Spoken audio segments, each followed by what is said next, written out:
Baden-Baden est une ville chargée d'histoire. Nichée au cœur du massif montagneux de la Forêt-Noire, la ville en contrebas est parcourue de couleurs.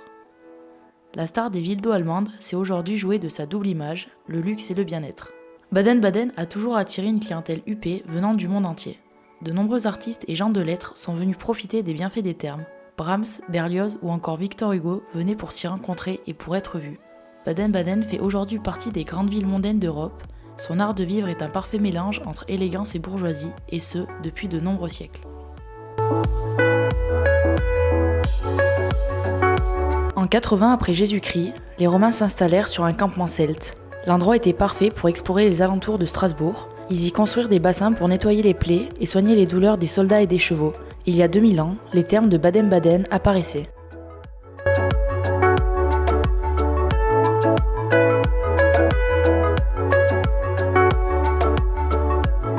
Au Moyen-Âge, les bains en plein air commencent à être utilisés pour soigner la goutte, l'infertilité, les maladies de peau, les rhumatismes ou les problèmes respiratoires.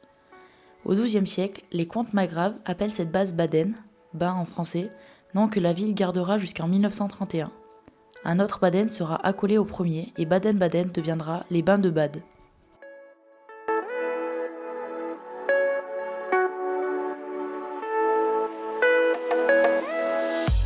En 1824, la maison des cures, le Curos, lance le développement d'un nouveau quartier, en dehors du mur d'enceinte de la ville.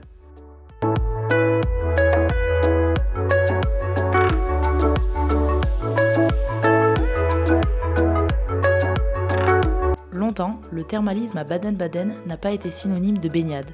Les premiers thermes n'ont ouvert qu'en 1846, sur les hauteurs, au-dessus des sources chaudes. À cette époque, il n'y avait que des cabinets pour des bains de vapeur, une salle d'inhalation et un solarium.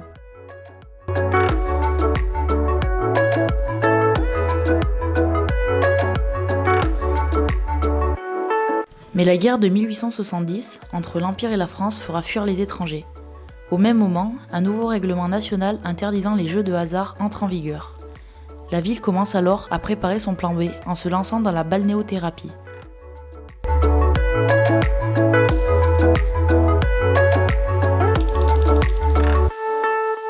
En 1877, les imposants thermes Friedrichsbad, encore en fonction aujourd'hui, ouvrent sur la partie haute de la ville.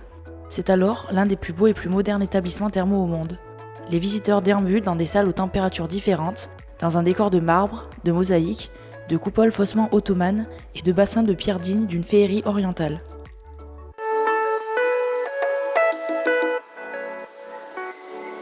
Avec la Première Guerre mondiale et la crise financière de 1929, la destination souffre jusqu'en 1945. D'ailleurs, n'ayant jamais cessé d'être l'arrière-cour des puissants, c'est en mai 1968 que le général de Gaulle vient prendre conseil auprès du général Massu.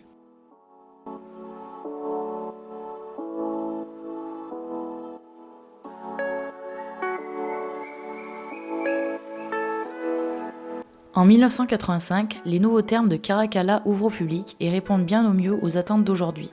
D'inspiration romaine, ils sont dédiés au bien-être avec une piscine de luxe ouverte sur la nature, des bains à remous et des saunas.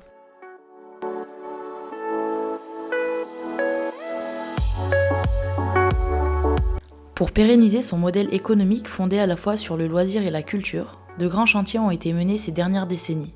En 1998, l'Opéra de la ville s'élève et devient un des plus grands d'Europe après celui de la Bastille. Aussi imposant que soit son patrimoine, Baden-Baden a su depuis quelques années basculer à son rythme dans la modernité. Aujourd'hui, c'est 12 sources thermales qui émergent au sein de la ville, soit environ 800 000 litres d'eau par jour. Baden-Baden est une ville d'eau figée dans son décor intact du 19e siècle.